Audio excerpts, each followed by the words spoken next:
இஸ்ரவேலின் மலைகள். 2 ஜாதிகளும் 2 தேசங்களும் கர்த்தர் வசமாயிருந்தும் அவைகள் என்னுடையவைகளாகும். நான் அவைகளை சுதந்திரித்துக் கொள்ளுவேன் என்று நீ சொல்லுகிறபடியினால், நீ அவர்கள் மேல் வைத்த வர்மத்தினால் செய்த உன் கோபத்துக்கு தக்கதாகவும் உன் பொறாமைக்கு தக்கதாகவும் நான் செய்து, கர்த்தராகிய ஆண்டவராய் இருக்கிற நான் உன்னை நியாயம் தீர்க்கும்போது என்னை அவர்களுக்குள் அதனால் அறிய பண்ணுவேன் என்று என் ஜீவனைக் கொண்டு சொல்லுகிறேன். இஸ்ரவேலின் மலைகள் பாழாக்கப்பட்டு எங்களுக்கு இரையாக கொடுக்கப்பட்டது என்று நீ அவைகளுக்கு விரோதமாய்ச் சொன்ன உன் நிந்தனைகளையெல்லாம் கர்த்தராகிய நான் கேட்டேன் என்று அப்பொழுது அறிந்து கொள்வாய். நீங்கள் உங்கள் வாயினால் எனக்கு விரோதமாக பெருமை பாராட்டி எனக்கு விரோதமாக உங்கள் வார்த்தைகளை பெருகப் பண்ணினீர்கள். அதை நான் கேட்டேன். பூமியெல்லாம் மகிழும்போது நான் உன்னை பாழாயிருக்கும்படி செய்வேன் என்று கர்த்தராகிய ஆண்டவர் சொல்லுகிறார்.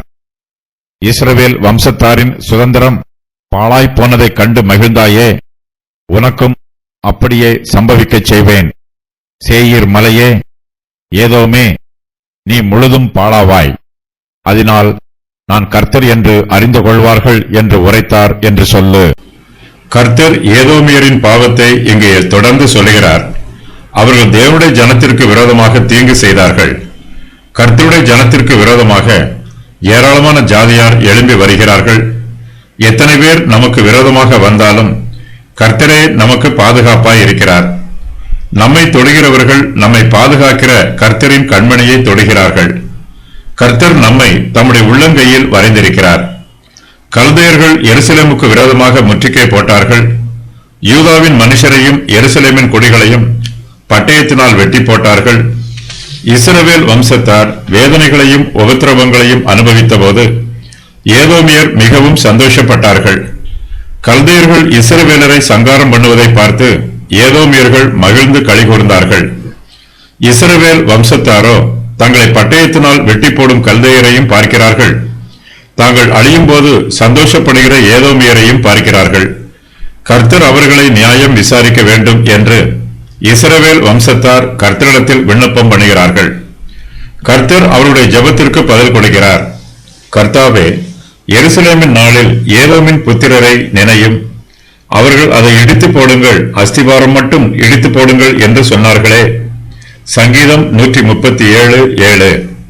இஸ்ரவேல் ஜனங்கள் முற்றிலுமாய் அழிந்துவிட்டால் தாங்கள் கானான் தேசத்தை சுதந்திரித்துக் கொள்ளலாம் என்று ஏதோமியர் திட்டமிடுகிறார்கள்.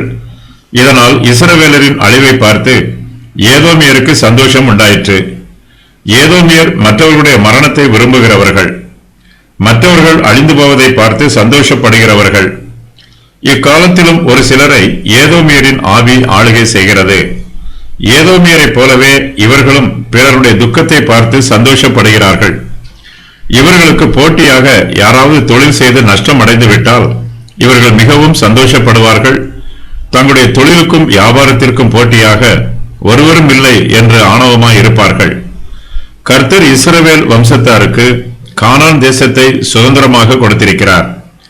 கானான் தேசம் அவர்களுடைய தேசம். அந்த தேசத்தில் ஏதோமியருக்கு பங்கும் இல்லை, பாத்தியமும் இல்லை.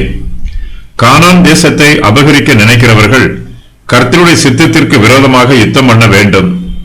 கர்த்தருக்கு விரோதமாய் யுத்தம் பண்ணி யாராலும் ஜெயிக்க முடியாது. கல்தேயர்கள் யூதாவின் மனுஷரையும் எருசலேமின் குடிகளையும் பாபிலோன் தேசத்திற்கு சிறைப்பிடித்துக் கொண்டு போகிறார்கள். தேசத்திலே மீதியானவர்களை கல்தேயர்கள் பட்டயத்தினால் கொன்று போடுகிறார்கள். பட்டயத்திற்கு தப்பினவர்கள் பஞ்சத்தினாலும் கொள்ளை நோயாலும் செத்து போகிறார்கள். இஸ்ரவேல் தேசம் குடியில்லாமல் இருக்கிறது.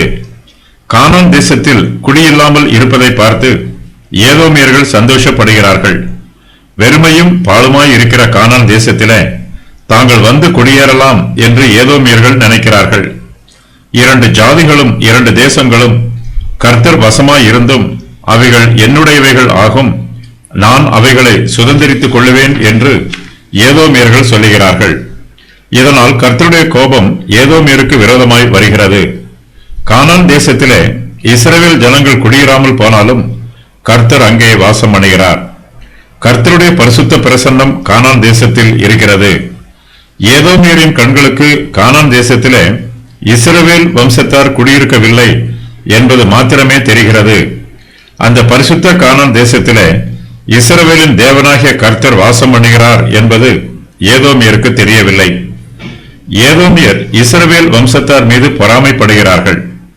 அவர்கள் கர்த்தருடைய ஜனத்திற்கு விரோதமாக வர்மம் வைக்கிறார்கள்.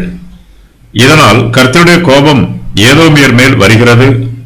கர்த்தர் தம்முடைய நீதியினால் அவர்களை நியாயம் தீர்க்கிறார். நீ அவர்கள் மேல் வைத்த வர்மத்தினால் செய்த உன் கோபத்துக்கு தக்கதாகவும் உன் பொறாமைக்கு தக்கதாகவும் நான் செய்து, கர்த்தராகிய ஆண்டவராய் இருக்கிற நான் உன்னை நியாயம் தீர்க்கும் போது என்னை அவர்களுக்குள் அதனால் அறிய பண்ணுவேன் என்று என் ஜீவனை கொண்டு சொல்லுகிறேன் என்று கர்த்தர் ஏதோமியருக்கு விரோதமாக தம்முடைய வார்த்தைகளை சொல்லுகிறார். கானான் தேசம் கர்த்தருடைய தேசம். இது இம்மானுவேலின் தேசம். யூதாவுக்குள் புகுந்து பிரவாகித்து கடந்து கழுத்து மட்டும் வரும் என்றார். இம்மானுவேலே, அவன் செட்டைகளின் விரிவு உமது தேசத்தின் விசாலத்தை மூடும். ஏசாயா 8:8. இம்மானுவேல் கானான் தேசத்திலே பிறப்பார். கானான் தேசத்திலே ஏதோமியருக்கு பாத்தியம் எதுவும் இல்லை.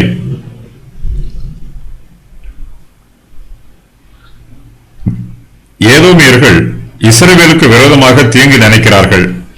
கல்தேயர்கள் இஸ்ரவேல் தேசத்தை அழித்தபோது அந்த தேசத்தை தங்களுக்கு சொந்தமாக்கிக் கொள்ளலாம் என்று ஏதோமியர்கள் பேராசைப்படுகிறார்கள். கர்த்தர் ஏதோமியரின் வார்த்தைகளையெல்லாம் கவனித்து கேட்கிறார். இஸ்ரவேலின் மலைகள் பாழாக்கப்பட்டு எங்களுக்கு இரையாக கொடுக்கப்பட்டது என்று ஏதோமியர்கள் சொல்லுகிறார்கள். அவர்கள் இஸ்ரவேலுக்கு விரோதமாக சொன்ன நிந்தனைகளையெல்லாம் கர்த்தர் கேட்கிறார். ஏதோமியர்கள் தங்கள் வாயினால் கர்த்தருக்கு விரோதமாக பெருமை பாராட்டுகிறார்கள். அவர்கள் கர்த்தருக்கு விரோதமாக தங்கள் வார்த்தைகளை பெருக பண்ணுகிறார்கள். ஏதோமியரின் வார்த்தைகள் எல்லாம் கர்த்தர் கவனமாய் கேட்கிறார். இதுவரையிலும் ஏதோமியர் பேசினார்கள், கர்த்தர் கேட்டார். இப்போது கர்த்தர் தம்முடைய வார்த்தையை பேசுகிறார். பூமியெல்லாம் மகிழும்போது நான் உன்னை பாழாய் இருக்கும்படி செய்வேன் என்று கர்த்தர் சொல்லுகிறார். கர்த்தர் பேசுகிற இந்த வார்த்தைகளை ஏதோமியர் கேட்க வேண்டும். கர்த்தர் சொன்னது நிறைவேறும். ஏதோமியர் கர்த்தருக்கு விரோதமாய் தூஷண வார்த்தைகளை பேசினார்கள். கர்த்தர் ஏதோமியருக்கு விரோதமாக சாப வார்த்தைகளை சொல்லுகிறார். ஏதோம் தேசம் முழுவதுமே பாவம் செய்கிறது. ஏதோமியரின் பாவம் ஒரு தனி மனுஷனுடைய பாவம் அல்ல, அது அவர்களுடைய மொத்த தேசத்தின் பாவம். முழு தேசத்தாரும் செய்த பாவத்திற்கு முழு தேசத்திற்கும் தண்டனை கிடைக்கிறது. இஸ்ரவேல் வம்சத்தாரின் சுதந்திரம் பாழாய் போனதை கண்டு மகிழ்ந்தாயே, உனக்கும் அப்படியே சம்பவிக்கச் செய்வேன் என்று கர்த்தர் சொல்லுகிறார். ஏதோமியர்கள் மற்றவர்கள் அழிவதை பார்த்து சந்தோஷப்பட்டார்கள். இப்போது கர்த்தர் ஏதோமியரை அழித்து போடுகிறார். சேயீர் மலையே, ஏதோமே, நீ முழுதும் பாழாவாய் என்று கர்த்தர் சொல்லுகிறார். ஏதோமுக்கு பூரண அழிவும் பூரண நாசமும் பூரண மோசமும் பூரண சங்காரமும் வரும். சர்வ நாசமும் சர்வ மோசமுமே ஏதோமுக்கு கிடைத்த தண்டனை.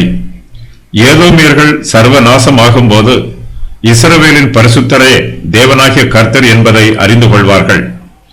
2 தேசங்கள் என்பது சமஸ்த இஸ்ரவேல் ராஜ்யம் யூதா எப்ராயிம் என்று 2 ராஜ்யங்களாக பிரிந்ததை குறிக்கிறது.